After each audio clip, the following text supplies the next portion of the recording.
Also, mein Name ist Jungo Christian. Ich bin gelehrter Lastwagenmech und bin jetzt in der Baubranche tätig. Nach einer militärischen Ausbildung haben wir hier bei den Baumaschinen heimisch gefühlt und mache jetzt Gestaltungsarbeiten machen. Ich mache Terrassierungen machen, Aushübe machen und bin alleinig unterwegs. Ich habe noch 2 am Teilzeit, die mir helfen können, aber sonst funktioniere ich eigentlich alleinig in meiner Bude. An meinem Beruf gefällt mir sehr, dass ich selbstständig bin, dass ich alleinig bin. Mir gefällt sehr, dass ich in der Natur draussen bin. Es ist nicht so, dass ich nur an Einfamilienhäusern zu tun habe. Ich bin sehr, sehr viel im Gelände, in den Bergen, auf Baustellen, mit geländefähigem Material. Und dort ist man einfach frei, ist man nicht unter dem Zwang von Architekten, Ingenieuren. Man ist so ein bisschen sich selber der eigene Chef.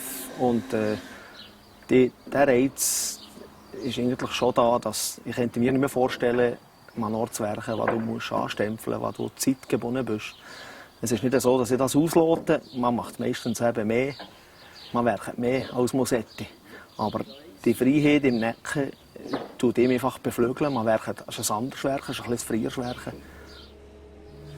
Faszination ist, glaube ich, das Handling ist mit kleinen Bewegungen grosse Taten zu machen. Oder einfach das autonom werken, das fast schon mit Gedanken. Ich frage mich auch, wann kommt die Maschine, wenn man mit Gedanken nur noch steuern kann, wenn man nicht mal mehr das Handling braucht.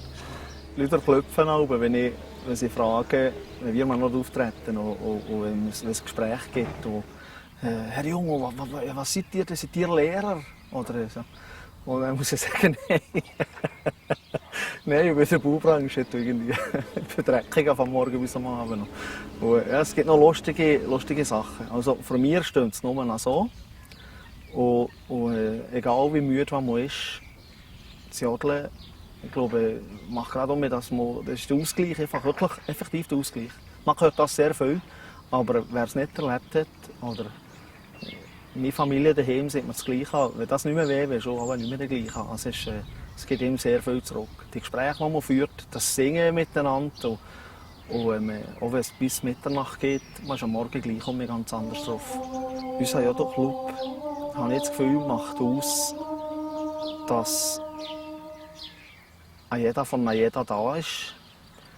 Dass nicht nur das Gesangliche am Mittelpunkt steht, als nebst dem Gesang Freundschaften entstanden. Es gibt Equipen sogar, die zusammen Velo fahren in der Woche. Es gibt solche, die gehen zusammen zu Berg, solche, die jassen zusammen. Ich glaube, die Verbindungen, die über das Singen hinausgeht, man muss nicht mit jedem Busenfreund sein, aber man kann neben jedem her sitzen, ein Glas trinken und über etwas schwätzen. Und genau der Zusammenhang, dass jeder gleich viel wert ist im Verein, glaube ich, gibt uns die Stärke oder die Motivation, um etwas Gutes, so schön, so Neues zu erreichen, dass an jeder 100% gibt.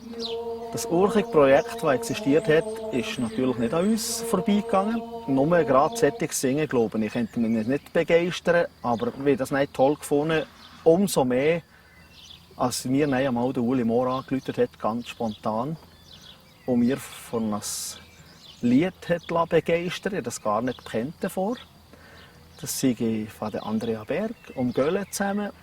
Und am gleichen Abend bin ich auf YouTube gegangen, habe das angeguckt. Das war irgendwie in einer Jazzshow. Ich habe das gesungen und dann habe ich Tränen gegeben. Und dann habe ich effektiv das Gefühl gehabt, das Lied hat Hühnerhautpotenzial. Also damit, wenn man da nicht mithelfen, das ist durch mich daneben. Und habe das in meinem Verein noch so verkauft. Und die waren auch wirklich begeistert von der ersten Stunde an. Besonders schon, weil ich denke, der Uli ziemlich ähnlich denkt wie ich und er mit seinem Verein eine ähnliche Strategie führt. Dass die Projekte sind und nicht unser Clubleben in einem Sinn verändern.